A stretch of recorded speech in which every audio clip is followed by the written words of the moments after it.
صدق اللہ العظیم۔ سورہ یونس آیت نمبر 56 تک ہم پڑھ چکے ہیں۔ آج آیت نمبر 57 سے درس ہو رہا ہے۔ قرآن کریم کی اس صورت میں یعنی سورہ یونس میں شروع میں ہم پڑھ کر آئے کہ 4 مضامین ہیں۔ توحید کا مضمون ہے، رسالت کا مضمون ہے، آخرت کا مضمون ہے، اور اسی طریقے سے قرآن پاک کی حقانیت کو بیان کیا گیا ہے۔ سب سے پہلی آیت میں ہم نے پڑھا تھا الف لام را تلک آیات الکتاب الحکیم۔ یہ قرآن پاک کی حقانیت بیان کی گئی تھی کہ یہ حکمت والی کتاب کی آیتیں ہیں۔ اس کے بعد پھر مضمون تھا رسالت کا، پھر توحید کا اور آخرت کا۔ اجمالی طور پر پہلے ہی رکوع میں 4 مضامین کو بیان کیا گیا، پھر اس کے بعد توحید کی تفصیل تھی، اسی طریقے سے رسالت کی تفصیل بھی تھی، اور بیچ میں قرآن پاک کے متعلق یہ بیان کیا گیا تھا وَمَا كَانَ هَذَا الْقُرْآنُ يُفْتَرَى مِن دُونِ اللَّهِ کہ یہ قرآن ایسا ہے ہی نہیں کہ اس کو اللہ کے علاوہ گھڑ لیا جائے، یہ تو اللہ کی کتاب ہے۔ اگر کوئی کہتا ہے کہ انسان کی بنائی ہوئی ہے تو پھر آ جاؤ میدان میں، تم بھی بنا کر لے آؤ، لیکن کوئی نہیں لا سکا۔ اب آگے یہاں آیت نمبر 57 میں اللہ تبارک و تعالی نے قرآن پاک کے اوصاف کو بیان کیا ہے، قرآن پاک کی خوبیوں کو بیان کیا گیا۔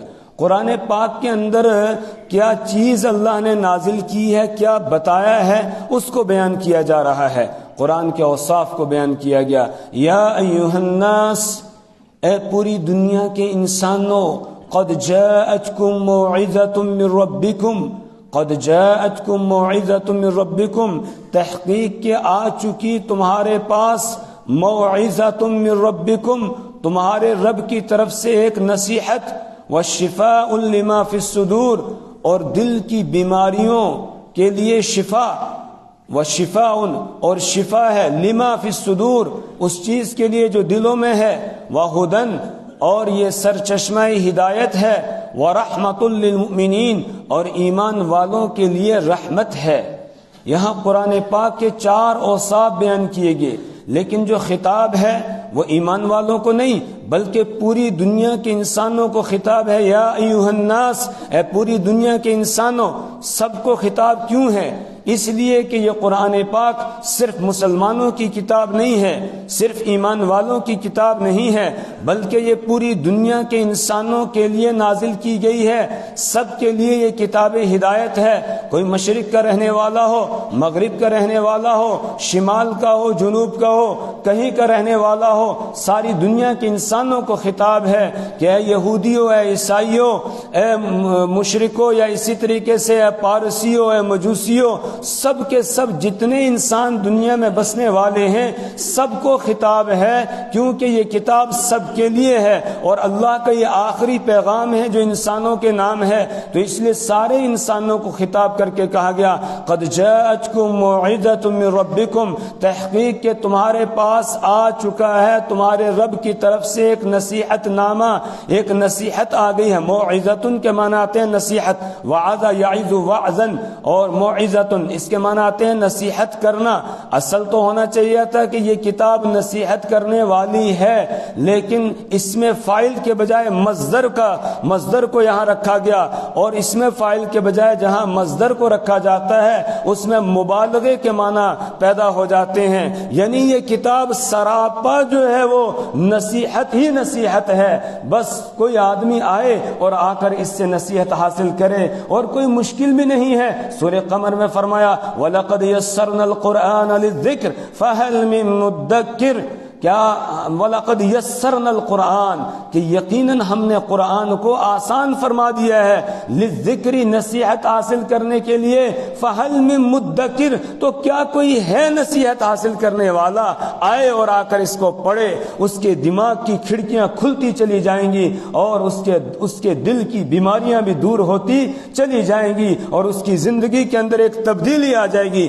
یہی وہ کتاب تھی جس نے عربوں کے اندر تبدیلی لائی، وہ عرب کے جن کے اوپر کوئی حکومت کرنا بھی پسند نہیں کرتا تھا، ایسی اجٹ قسم کی قوم تھی جن کو قرآن نے کہا امیین، یعنی وہ ان پڑھ تھے اور کوئی ان پر حکومت کرنے کے لیے تیار نہیں ہوتا تھا۔ ذرا ذرا سی بات پر وہ لڑائیاں کرتے تھے، جھگڑے کرتے تھے۔ ایک آدمی کا جانور دوسرے کے کھیت میں چلا گیا، بس اس پر لڑائی چل پڑی اور 120 سال تک وہ لڑائی چلتی رہی۔ بس جب سارے دونوں خاندانوں کے مرد ختم ہو گئے اس کے بعد لڑائی بند ہوتی ہے۔ اس طریقے سے لڑتے تھے وہ آپس میں۔ کون سی برائی تھی جو ان کے اندر نہیں پائی جاتی تھی، لیکن ان کے اندر کیسے تبدیلی آئی؟ وہ تبدیلی لانے والی یہی کتاب ہے۔ رسول اکرم صلی اللہ علیہ وسلم پر اللہ نے اپنا یہ آخری پیغام نازل کیا اور آپ نے پھر لوگوں کو یہ تعلیم دی، تو اس کے نتیجے میں ان کے دلوں کی دنیا بدل گئی اور وہ جو خود راہ پر نہیں تھے اوروں کے ہادی بن گئے۔ وہ ایک شعر ہے نا کہ کیا نظر تھی جس نے مردوں کو مسیحا کر دیا، کہ وہ کیا نظر تھی جس نے مردوں کو پھر سب کو زندگی دینے والا بنا دیا، اور ان کو دنیا کی امامت دے دی گئی اور اعلان کر دیا گیا کہ فَإِنْ آمَنُوا بِمِثْلِ مَا آمَنْتُمْ بِهِ فَقَدِ اهْتَدَوْا، اگر بعد والے لوگ ویسے ایمان لائیں گے جیسے تم نے ایمان لایا ہے تب وہ ہدایت پائیں گے۔ یہ امامت ان کو کیوں مل گئی؟ قرآن کی وجہ سے مل گئی، قرآن نے ان کو بدل دیا تھا۔ تو یہ نصیحت والی کتاب ہے، اس کے ایک ایک حرف میں اللہ تعالیٰ نے نصیحت رکھی ہے، لیکن آنے میں دیر ہے، نصیحت حاصل ہونے میں کوئی دیر نہیں ہے۔ کوئی آئے اور آ کر اس کو پڑھے تو یا ایھا الناس، اے پوری دنیا کے انسانوں، قد جاءتکم موعظۃ من ربکم، یقیناً تمہارے پاس تمہارے رب کی طرف سے ایک نصیحت آ چکی ہے، وشفاء لما فی الصدور، دوسری صفت یہ بیان کی کہ یہ شفا ہے ان بیماریوں کے لیے جو دلوں میں ہیں، یعنی وہ بیماریاں جو کسی ڈاکٹر کی تشخیص میں نہیں آ سکتی ہیں، کسی حکیم اور طبیب کی تشخیص میں نہیں آ سکتی ہیں، وہ بیماریاں جو الٹرا ساؤنڈ میں یا کسی اور مشین کے ذریعے سے جن کا پتہ نہیں لگایا جا سکتا ہے، ان بیماریوں کا اس میں علاج ہے۔ کفر کا علاج ہے، شرک ایک بیماری ہے اس کا علاج ہے، حسد ایک بیماری ہے اس کا علاج ہے، کینہ ایک بیماری ہے اس کا علاج ہے، بغض ایک بیماری ہے اس کا علاج اس میں ہے، عداوت اور دشمنی ایک بیماری ہے اس کا علاج ہے، تکبر اپنے آپ کو بڑا سمجھنا یہ ایک بیماری ہے، اس کا علاج قرآن پاک کے اندر ہے۔ اسی طرح گندے خیالات، گندی خواہشات، یہ تمام چیزوں کا علاج قرآن پاک کے اندر ہے۔ کسی کو گندا خیال آ گیا کہ فلانے کی زمین چھیننی ہے، فلانے کا مال چھیننا ہے، وہاں لوٹ مچانی ہے، ان بیماریوں کا سب کا علاج قرآن کے اندر ہے۔ کسی کے دل میں خیال آ رہا ہے کسی کی بہن بیٹی کی طرف گندی نظر سے دیکھنے کا، قرآن کے اندر اس کا علاج ہے۔ قرآن کہتا ہے کہ اپنی نظروں کو قل للمؤمنین یغضوا من ابصارہم ویحفظوا فروجہم ذلک خیر لہم، کہ ایمان والے مردوں سے کہہ دیجئے وہ اپنی نگاہوں کو نیچے رکھیں، قل للمؤمنین یغضوا من ابصارہم ویحفظوا فروجہم، اور اپنی شرمگاہوں کی وہ حفاظت کریں، اس میں ان کے لیے پاکیزگی کیا، اور یہی بہتر ہے۔ وقل للمؤمنات یغضضن من ابصارہن ویحفظن فروجہن، اسی طریقے سے مومن عورتوں سے بھی کہہ دیجئے کہ وہ اپنی نگاہوں کو نیچے رکھیں، وہ کسی غیر محرم مرد کی طرف نظر اٹھا کر نہ دیکھیں، اور اپنی شرمگاہوں کی حفاظت کریں، اپنی عزت و ناموس کی حفاظت کریں، پاک دامن رہیں۔ تو یہ قرآن بتاتا ہے، قرآن کے اندر ان تمام بیماریوں کا علاج ہے۔ وشفاء لما فی الصدور، اور یہ شفا ہے لما ان چیزوں کے لیے جو دلوں میں ہیں، یعنی دل کی بیماریوں کا علاج قرآن پاک کے اندر ہے۔ جو روحانی بیماریاں ہیں ان بیماریوں کا علاج قرآن پاک میں ہے، اور اللہ نے اس میں جسمانی بیماریوں کا علاج بھی رکھا ہے۔ کچھ پڑھ کر دم کیا جائے اس سے بھی صحت یاب ہو جاتا ہے، آدمی آرام ملتا ہے۔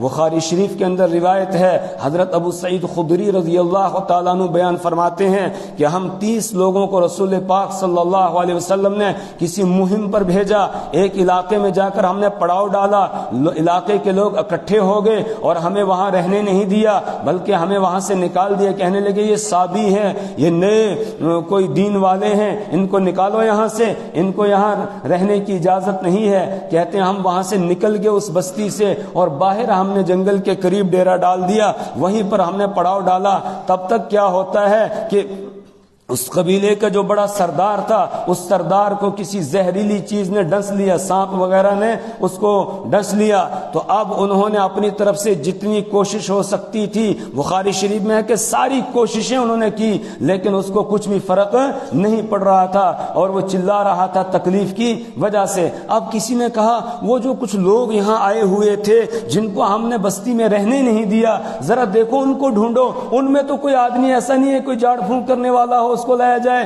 تو انہوں نے تلاش کیا تو بستی کے باہر پڑاؤ ڈالے ہوئے تھے، ان سے جا کر کہا کہ ہمارا جو سردار ہے قبیلے کا اس کو لدیغن، اس کو ڈس لیا گیا ہے، رئیسنا لدیغن، ہمارے یا سیدنا لدیغن، ہمارے علاقے کا جو سردار ہے وہ ڈس لیا گیا ہے، یعنی اس کو کسی زہریلی چیز نے کاٹ لیا ہے، لہذا تمہارے پاس کچھ ہے کہ جس سے تم کوئی جھاڑ پھونکی کرو، اس کا کوئی علاج کرو؟ تو حضرت ابو سعید خدری رضی اللہ تعالیٰ عنہ فرماتے ہیں میں نے کہا ہاں ہمارے پاس ہے، ہم علاج کر سکتے ہیں اس کا، لیکن مفت میں نہیں کریں گے۔ تم نے نکال دیا تھا نا جیسے کو تیسا، تو کہا کہ تم نے ہمیں رہنے نہیں دیا، مفت میں نہیں کریں گے، اس کی اجرت مقرر کرنی پڑے گی۔ کہنے لگے وہ کیا؟ کہا 1 بکریوں کا ریوڑ دینا پڑے گا، تب ہم علاج کریں گے۔ تو انہوں نے کہا ٹھیک ہے جو لینا ہے لے لینا، آؤ ذرا علاج کرو۔ حضرت ابو سعید خدری رضی اللہ تعالیٰ فرماتے میں گیا اور جانے کے بعد چند مرتبہ سورہ فاتحہ پڑھ کے اور اس کو دم کیا اور اس کو بالکل اللہ نے شفا دے دی، وہ ایسا ہو گیا جیسے اس کو کچھ تھا ہی نہیں۔ کانہ نشط عن عقال، کہ ایسے جیسے بالکل اس کو کھول دیا گیا، پہلے بندھا ہوا تھا اب کوئی اس کو بیماری رہی ہی نہیں۔ تو اس کے بعد وہ بکریاں لی اور بکریاں لینے کے بعد واپس پہنچے اپنے ساتھیوں کے پاس، تو کہنے لگے ابھی ہم ان بکریوں کو استعمال نہیں کر سکتے ہیں، پہلے مسئلہ معلوم کریں گے رسول اکرم صلی اللہ علیہ وسلم سے، اس کے بعد ان کو استعمال کریں گے، ہمارے لیے لینا جائز بھی ہے یا نہیں ہے۔ واپس پہنچے جب مدینہ منورہ تو رسول پاک صلی اللہ علیہ وسلم کے سامنے اس بات کو بیان کیا، آپ صلی اللہ علیہ وسلم نے فرمایا میرا بھی اس میں حصہ رکھو، کہا میرا بھی اس میں حصہ لگاؤ، یہ تو مال غنیمت ہے اور مال غنیمت میں رسول پاک صلی اللہ علیہ وسلم کا بھی حصہ ہوتا ہے 5واں حصہ، کہا میرا بھی اس میں حصہ لگاؤ، اور پھر باقی جتنی بکریاں تھیں جتنے وہ ساتھی تھے ان میں ان کو تقسیم کر دیا گیا، ان کو وہ دے دی گئی، چونکہ یہ مال غنیمت تھا، یہ اجرت نہیں تھی بلکہ یہ مال غنیمت کے طور پر آپ نے اس کو قرار دیا اور سب نے اس کو تقسیم کر دیا جتنے بھی ان کے ساتھی تھے۔ تو اللہ تبارک و تعالیٰ نے جسمانی بیماریوں کا بھی علاج رکھا ہے، لیکن یقین ہونا چاہیے، ہمیں ڈاکٹروں پر زیادہ یقین ہے، اس پر یقین نہیں ہے۔ تو قرآن پاک کی آیات کے اندر اللہ نے جسمانی بیماریوں کا بھی علاج رکھا ہے، لیکن اس میں بھی لوگوں نے مبالغہ کیا، کچھوں نے یہ سمجھا یہ آیا ہی جھاڑ پھونک کے لیے، حالانکہ یہ کتاب ہدایت ہے، جھاڑ پھونک کے لیے نازل نہیں ہوئی ہے، لیکن اللہ نے اس میں علاج رکھا ہے۔ اگر دم کر دیا جائے، معوذتین ہے، قل اعوذ برب الفلق قل اعوذ برب الناس، صبح شام اگر ان کو پڑھ کے آدمی دم کر لے، بلکہ رسول پاک صلی اللہ علیہ وسلم دم کیا کرتے تھے، صبح کے وقت میں آپ معوذتین کو پڑھتے اور شام کو بھی پڑھتے تھے، ہاتھوں پر پھونک مار کے پورے جسم پر آپ پھیرتے تھے۔ مرض وفات جو آپ کا ہے اس میں بیان کیا ہے، حضرت عائشہ صدیقہ طیبہ طاہرہ رضی اللہ تعالی عنہ بیان فرماتی ہیں کہ میں نے رسول پاک صلی اللہ علیہ وسلم کے لیے معوذتین کو پڑھا اور پڑھنے کے بعد خود رسول پاک صلی اللہ علیہ وسلم کے ہاتھوں پر ہی دم کیا اور پھر آپ کے ہاتھ کو لے کر آپ کے جسم پر ملا، آپ ہی کے ہاتھ کو لے کر آپ کے جسم پر پھیرا میں نے برکت کے لیے۔ تو رسول پاک صلی اللہ علیہ وسلم بھی صبح معوذتین یعنی قل اعوذ برب الفلق قل اعوذ برب الناس پڑھ کے اور دم کیا کرتے تھے اپنے آپ پر، ہمیں بھی کرنا چاہیے صبح بھی اور شام کو، مغرب کے بعد بھی۔ اللہ تبارک و تعالیٰ پھر اپنی جو شریر قسم کی مخلوق ہے اس سے بندے کی حفاظت فرماتے ہیں، تو صبح شام یہ ہمیں اپنا معمول بنا لینا چاہیے۔ وَشِفَاءٌ لِمَا فِي الصُّدُورِ، اور اس میں دل کی بیماریوں کا علاج ہے، وَهُدًى، اور یہ سرچشمہ ہدایت ہے۔ اس کتاب کو اللہ نے انسانوں کی ہدایت کے لیے نازل کیا ہے۔ شہر رمضان الذی انزل فیہ القرآن ھدی للناس، پوری دنیا کے انسانوں کے لیے یہ ہدایت ہے، ورحمۃ للمؤمنین، اور ایمان والوں کے لیے یہ رحمت ہے۔ ایمان والوں کے لیے اللہ کی رحمت کے متوجہ ہونے کا یہ ذریعہ ہے. جہاں قرآن پاک پڑھا جاتا ہے، جہاں قرآن پاک سمجھا جاتا ہے، وہاں اللہ کی رحمتیں نازل ہوتی ہیں. اسی لیے حکم ہے اذا قرئ القرآن فاستمعوا له وانصتوا لعلکم ترحمون. جب قرآن پڑھا جائے اذا قرئ القرآن فاستمعوا له تو کان لگا کر اس کو سنو، وانصتوا اور خاموش ہو جاؤ، لعلکم ترحمون تاکہ تم پر رحم کیا جائے. تو یہ رحمت ہی رحمت ہے ایمان والوں کے لیے. ہدایت تو سب کے لیے ہے لیکن رحمت ایمان والوں کے لیے ہے. جو اس کو اپنائے گا اس کو اس کی رحمت کا حصہ ملے گا. اور پھر یہ 4 صفات اللہ تعالیٰ نے یہاں قرآن پاک کی بیان کی، اور ان میں ایک ترتیب ہے. جو سخت دل انسان ہوگا جب اس کو نصیحت کی جاتی ہے اس کا دل نرم پڑ جاتا ہے. قرآن پاک کے ذریعے سے دل نرم ہو جاتے ہیں، سختی دور ہو جاتی ہے. اور جب دلوں کی سختی دور ہو جاتی ہے، اب جو دل میں بیماریاں ہیں ان کے علاج کی آدمی کو فکر لگتی ہے، تو دوسری صفت آ گئی وشفاء لما فی الصدور. دل کی بیماریوں کا علاج اس کے اندر موجود ہے. اور جب دل نرم ہو گیا، دل کی بیماریوں کا علاج ہو گیا تو ہدایت مل گئی. اس لیے آگے کہا وہدن، یہ سرچشمہ ہدایت ہے. اور جب ہدایت مل گئی تو اللہ کی رحمت کا مستحق ہو گیا. ورحمۃ للمؤمنین، اور ایمان والوں کے لیے یہ رحمت ہے.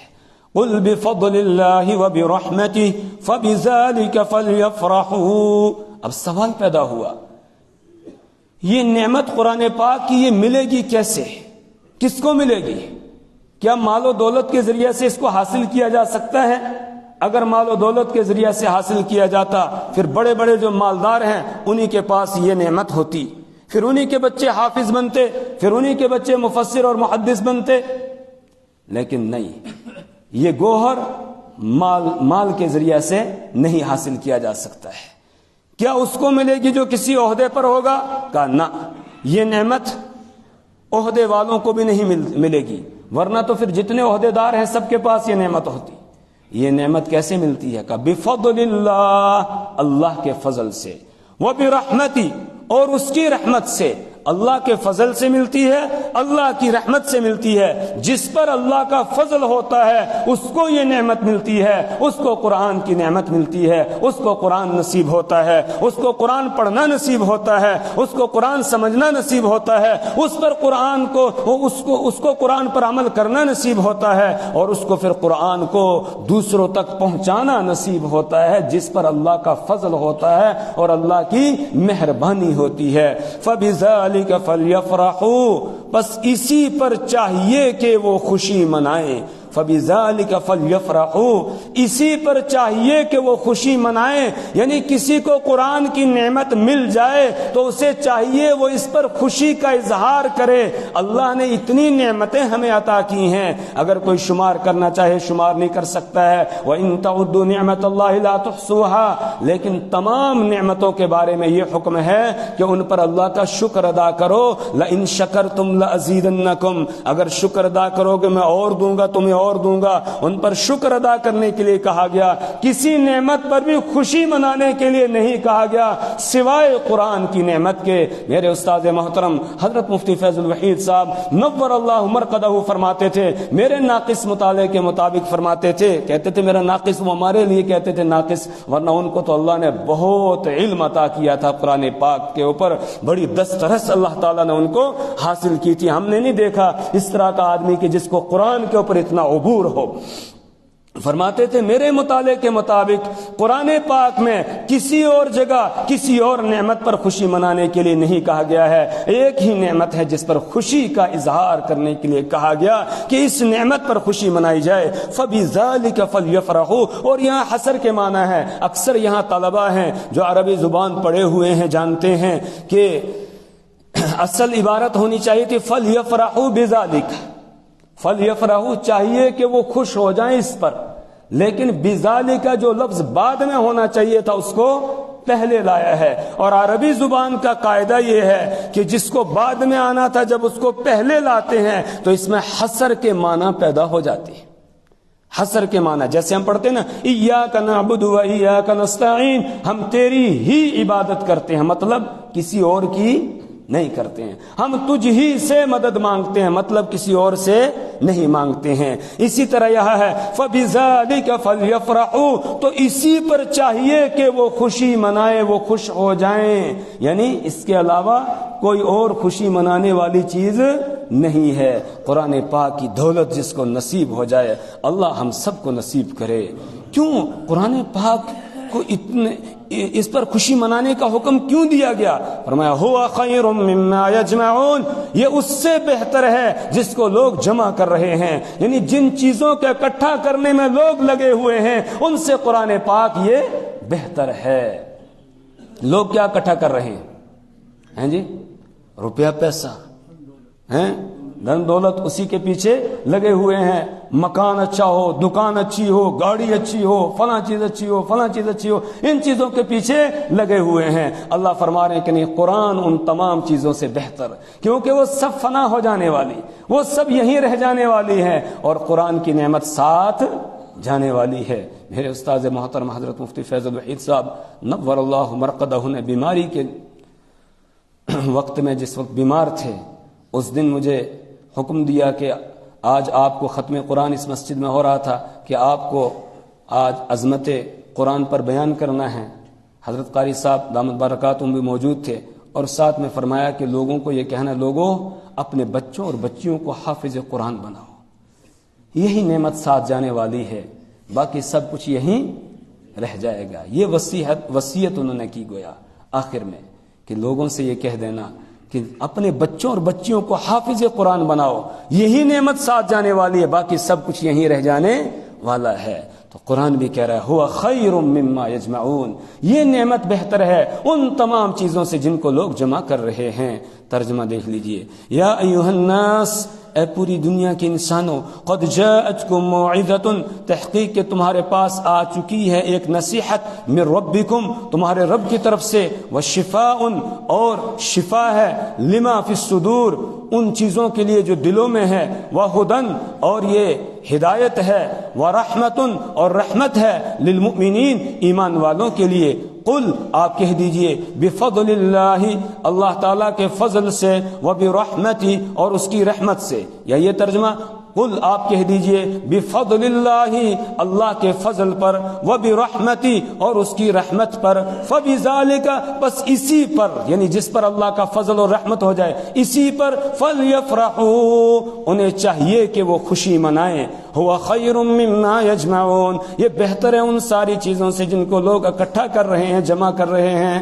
اللہ ہمیں قرآن پاک پڑھنے, سمجھنے, اس پر عمل کرنے اور اس کو دوسروں تک پہنچانے کی توفیق عطا فرمائے. سبحان اللہ و بحمدہ, سبحانک اللہم و بحمدک, ونشہد ان لا الہ الا انت, ونستغفرک ونتوب